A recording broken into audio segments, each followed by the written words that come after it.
Comprendre le suaire de Turin. Les prophéties. Que dit la Bible à propos de ce que nous voyons sur le suaire? Genèse 3.15. Je mettrai inimitié entre toi et la femme, entre ta postérité et sa postérité, elle marchera sur ta tête, et tu lui frapperas le talon. L'homme a trahi Dieu. La douleur de Dieu ne peut pas être plus grande, sa créature la plus aimée doit être jetée hors de la présence de Dieu, telle était la punition que Dieu leur avait dit, mais vous ne mangerez pas de l'arbre de la connaissance du bien et du mal, car le jour où tu en mangeras, tu mourras certainement. L'ennemi n'a aucune matière, ils le décrivent comme un serpent, mais c'est un esprit, et aucun être matériel ne peut détruire un esprit, le seul qui le peut est Dieu lui-même. Il y est dit que Dieu lui-même se fera chair et sang et écrasera la tête du malin et que dans cette bataille il sera à la merci de l'ennemi qui le tuera. Dieu permet sa forme l'être humain soit tué pour accomplir en lui-même la sentence que nous, tous descendants d'Adam, devons payer. Genèse 22.16 à 18. Et il dit, je jure par moi-même, dit l'Éternel, que parce que tu as fait cela, et parce que tu ne m'as pas refusé ton fils, toi seul, tu te béniras et tu multiplieras ta postérité comme les étoiles du ciel et comme le sable qui est au bord de la mer. Toutes les nations de la terre se béniront en ta postérité, parce que tu as obéi à ma voix. Genèse 22.13. Abraham alla prendre le bélier et l'offrit en holocauste à la place de son fils. Cécilia explique, Dieu a trouvé un ami et un serviteur qui lui était fidèle, contrairement à Adam, Dieu lui a tout donné, il a demandé à Adam et Abraham la chose la plus précieuse, et Abraham ne l'a pas refusé. Abraham a pu offrir un agneau à la place de son fils, Dieu a offert son fils bien-aimé, son fils unique. Exode 12, 14-15. Je traverserai le pays d'Égypte cette nuit-là, je frapperai tous les premiers-nés du pays d'Égypte, depuis les hommes jusqu'au bétail, et je vengerai tous les dieux de l'Égypte. Moi, Yahvé. Le sang sera votre signe sur les maisons où vous habitez. Quand je verrai le sang, je passerai par-dessus vous, et il n'y aura pas de plaie dévastatrice parmi vous quand je frapperai le pays d'Égypte. Ce sera pour vous un jour de souvenir, et vous le célébrerez de génération en génération comme une fête en l'honneur de l'Éternel. Vous décréterez que ce sera des vacances pour toujours. Pendant 7 jours, vous mangerez des pains sans levain, dès le premier jour, vous ôterez le levain de vos maisons. Quiconque mangera du pain levé, du premier jour jusqu'au 7e jour, sera retranché d'Israël. Cet agneau de l'expiation, dont le sang marque ceux qui sont rachetés par Dieu, était une représentation du sacrifice que Jésus ferait pour nous sur la croix environ 1500 ans plus tard. Exode 12.21 à 23. Allez, prenez du petit bétail pour vos familles, et sacrifiez la Pâque. Tu prendras un bouquet d'hysope, tu le tremperas dans le sang qui sera dans la bassine, et tu mettras le sang dans la bassine sur le linteau et sur les 2 poteaux de la porte. Et aucun de vous ne sortira de la porte de sa maison jusqu'au matin. L'Éternel passera et frappera les Égyptiens, mais quand l'Éternel verra le sang sur le linteau et sur les 2 poteaux de la porte, il passera par-dessus la porte et ne permettra pas aux destructeurs d'entrer dans vos maisons pour frapper. Exode 24.6 à 8. Moïse prit la moitié du sang et le mit dans des vases, et il versa l'autre moitié sur l'autel. Puis il prit le livre de l'Alliance et le lut au peuple. Le peuple répondit, nous obéirons et nous ferons tout ce que l'Éternel a dit. Moïse prit le sang, le répandit sur le peuple et dit, ceci est le sang de l'Alliance que l'Éternel a traité avec vous sur la base de toutes ces paroles. Regarde, Père, les alliances de Dieu sont avec du sang, car c'est par le sang béni versé par Jésus sur la croix qui nous libère de la mort éternelle. Un sacrifice avec du sang et Jésus était conscient que ces cérémonies faisaient référence à son sacrifice en versant tout son sang pour que nous ne mourions pas. Nombre 9.12. Ils ne laisseront rien jusqu'au matin, et ne briseront aucun de ses os. Selon tous les rituels de Pâques, ils le célébreront. Les os de Jésus n'ont pas été brisés sur la croix parce qu'il était déjà mort. Nombre 21.7 à 8. Le peuple vint vers Moïse et dit, nous avons péché en murmurant contre l'Éternel et contre toi. Demandez au Seigneur d'éloigner les serpents de nous. Moïse intercéda pour le peuple. L'Éternel dit à Moïse, fais-toi un serpent d'airain, et place-le sur une perche, ceux qui ont été mordus, en la regardant, seront guéris. Ce serpent symbolise Jésus sur la croix, qui meurt pour sauver notre vie éternelle. Deutéronome 21.22 à 23. Si un homme, reconnu coupable d'un crime capital, a été exécuté et que vous l'avez pendu à un arbre. Tu ne laisseras pas son cadavre passer la nuit sur l'arbre, vous l'enterrerez le jour même, car un pendu est une malédiction de Dieu. Tu ne rendras pas impur le pays que l'Éternel, ton Dieu, te donne en héritage. Exode 17.6. Voici, je me tiendrai devant toi, là, sur le rocher d'Horeb, et tu frapperas le rocher, et de l'eau en sortira, et le peuple boira. Du côté de Jésus sont venus le sang et l'eau pour la vie éternelle. Psaume 16.10. Car tu n'abandonneras pas mon âme au séjour des morts. Vous ne permettrez pas non plus à votre sein de voir la corruption. Jésus est ressuscité, et même le sang, les tissus et les fluides corporels laissés sur le suaire ne se sont pas décomposés. Psaume 18.4 à 5. Les liens de la mort m'entouraient, et les flots de la méchanceté m'effrayaient. Les liens du séjour des morts m'environnent, ils me tendent des pièges mortels. Psaume 22.6 à 8. Mais je suis un ver et non un homme, un opprobre pour les hommes et méprisé du peuple.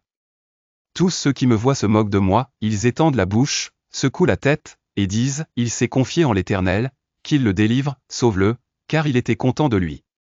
Psaume 22.14. Je suis répandu comme de l'eau, et tous mes os sont disloqués, mon cœur était comme de la cire, fondant au milieu de mes entrailles. Psaume 22.18. Ils se partagèrent mes vêtements, et tirèrent au sort ma tunique. Psaume 31.5. Entre tes mains je remets mon esprit, tu m'as racheté, ô Éternel, Dieu de vérité. Psaume 34.20. Ils gardent tous ses os, aucun d'entre eux ne sera brisé. Psaume 69.21. Ils m'ont aussi donné du fiel pour nourriture, et pour apaiser ma soif, ils m'ont donné du vinaigre à boire. Psaume 72.16. Une poignée de grains sera jetée à terre, sur les sommets des montagnes, son fruit fera, ils feront du bruit comme le Liban, et ceux de la ville fleuriront comme l'herbe de la terre. Remarque Père que cela a été accompli, ses disciples ont porté la semence de Jésus dans le monde entier. Psaume 109.3 à 5. Ils m'ont entouré de paroles de haine et se sont battus contre moi sans raison. En paiement de mon amour, ils ont été mes adversaires, mais j'ai prié. Ils rendent le mal pour le bien, et la haine pour l'amour. Psaume 109.25. J'ai été pour eux un opprobre, ils m'ont regardé et ont secoué la tête d'un air moqueur. Psaume 129.3. Les laboureurs labouraient mon dos, ils ont creusé de longs sillons. Psaume 132. 17 à 18. Là, je ferai germer la corne de David, j'ai préparé une lampe pour mon oint. Je couvrirai de honte ses ennemis, mais sur lui fleurira sa couronne. Papa parle d'une couronne végétale. Amos 2.6. Ainsi parle l'Éternel, à cause de 3 crimes d'Israël, même de 4, je ne révoquerai pas mon arrêt, parce qu'ils ont vendu le juste pour de l'argent et le pauvre pour une paire de chaussures. Amos 8.9 à 12. Et il arrivera en ce jour-là, dit l'Éternel, que je ferai coucher le soleil à midi, et que j'obscurcirai la terre en plein jour. Et je changerai votre festin en pleurs, et tous vos chants en lamentation, et je mettrai des sacs sur les reins de tous, et toutes les têtes seront rasées, et je le rendrai comme le deuil d'un fils unique, et sa fin comme un jour amer. Voici, les jours viennent, dit le Seigneur, l'Éternel, où j'enverrai la famine dans le pays, non pas une disette du pain et une soif de l'eau, mais une faim qui frappera le pays d'une faim insatiable. Ils erreront d'une mer à l'autre, du nord au levant, ils courront çà et là, cherchant la parole de l'Éternel, mais ils ne la trouveront pas. Osée 3.4 à 5. Car les enfants d'Israël resteront longtemps sans roi, sans chef, sans sacrifice, sans statut, sans éphod et sans téraphim. Après cela, les enfants d'Israël reviendront et chercheront l'Éternel, leur Dieu, et David, leur roi, et ils craindront l'Éternel et sa bonté dans la suite des temps. Osée 6.1 à 2. Venez, et retournons à l'Éternel, car il nous a arrachés, et il nous guérira, il nous a blessés et nous pansera. Il nous ressuscitera après 2 jours, le 3e jour, il nous ressuscitera, et nous vivrons devant lui. Jésus est ressuscité le 3e jour. Osée 9.17. Mon Dieu les rejettera, parce qu'ils ne l'ont pas écouté, et ils erront parmi les nations. Après le sacrifice de Jésus, la diaspora juive a eu lieu. Ésaïe 2.2 à 4. Et il arrivera, dans la suite des temps, que la montagne de la maison de l'Éternel sera fondée sur le sommet des montagnes, et s'élèvera par-dessus les collines, et toutes les nations y afflueront. Et des peuples viendront en foule, et diront, venez, et montons à la montagne de l'Éternel, à la maison du Dieu de Jacob. Et il nous enseignera ses voies, et nous marcherons dans ses sentiers. Car de Sion sortira la loi, et de Jérusalem la parole de l'Éternel. Il sera juge parmi les nations, et il menacera beaucoup de peuples, et ils forgeront de leurs épées des socs de charrues, et de leurs lances des serpes. Une nation ne lèvera plus l'épée contre une autre nation, et n'apprendra plus la guerre. Ésaïe 43.24 à 25. Tu ne m'as pas acheté à prix d'argent le roseau parfumé, tu ne m'as pas rassasié de la graisse de tes sacrifices, mais tu m'as chargé de tes péchés, tu m'as chargé de tes iniquités. C'est moi, moi qui efface tes transgressions à cause de moi-même, et je ne me souviendrai plus de tes péchés. Ésaïe 50.6.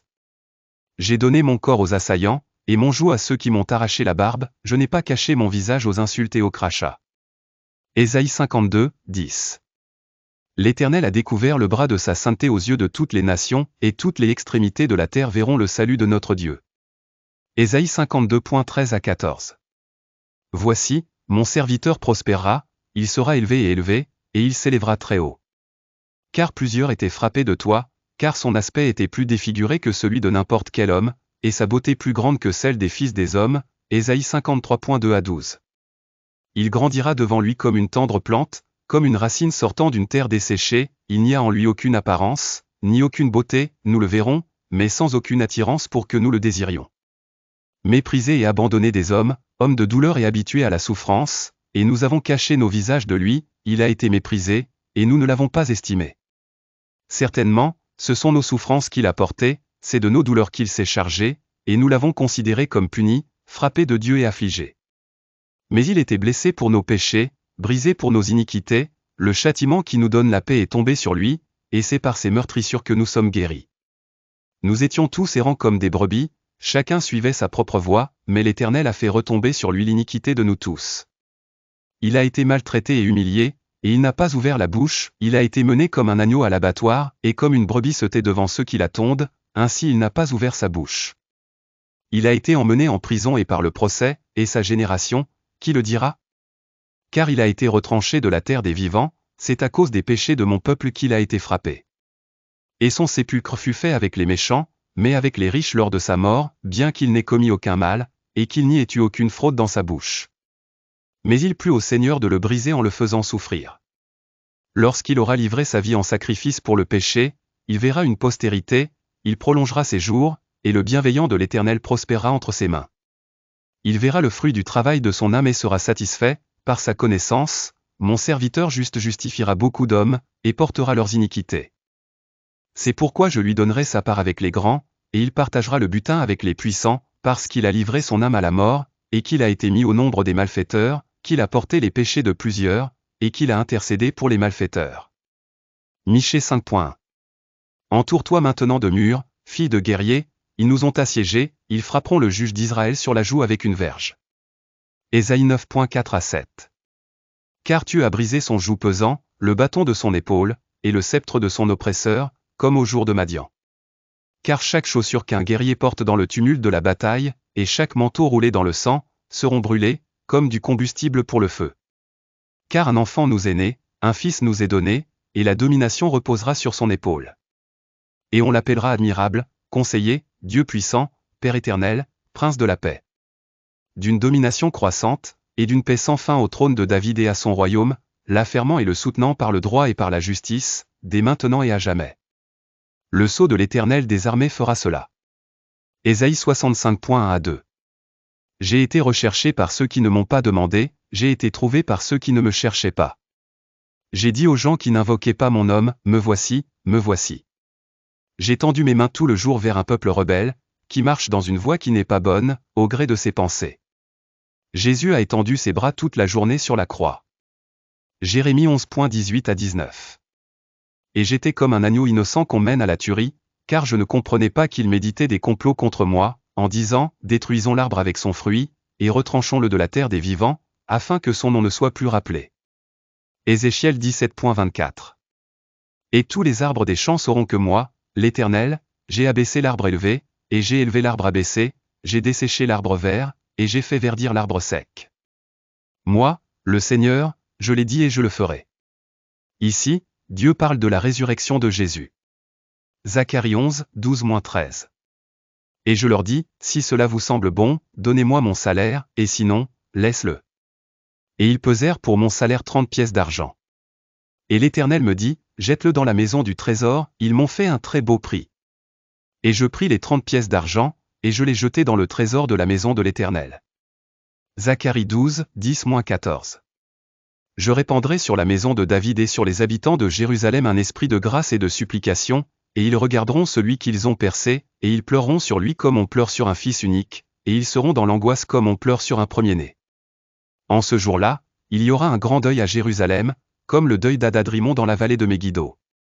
Et le pays sera en deuil, chaque famille à part, les descendants de la maison de David à part, et leurs femmes à part, les descendants de la maison de Nathan à part, et leurs femmes à part. Les descendants de la maison de Lévi à part, et leurs femmes à part, les descendants de Shimei à part, et leurs femmes à part, toutes les autres lignées, chacune par elle-même, et leurs femmes par elles-mêmes. Zacharie 13.6. Et ils lui demanderont, quelles sont ces blessures dans tes mains? Et il répondra, c'est avec eux que j'ai été blessé dans la maison de mes amis. Il se rend compte que toutes les prophéties sur la souffrance du Messie se sont accomplies en Jésus et une preuve supplémentaire de ce sacrifice est ce que montre le Saint-Suaire. Et encore plus si cette partie des prophéties de la Bible s'accomplissait en détail, tout ce qui est prophétisé s'accomplirait.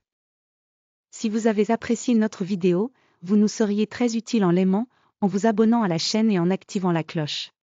Cette chaîne n'est pas monétisable, mais nous avons besoin de votre soutien pour continuer à créer des vidéos.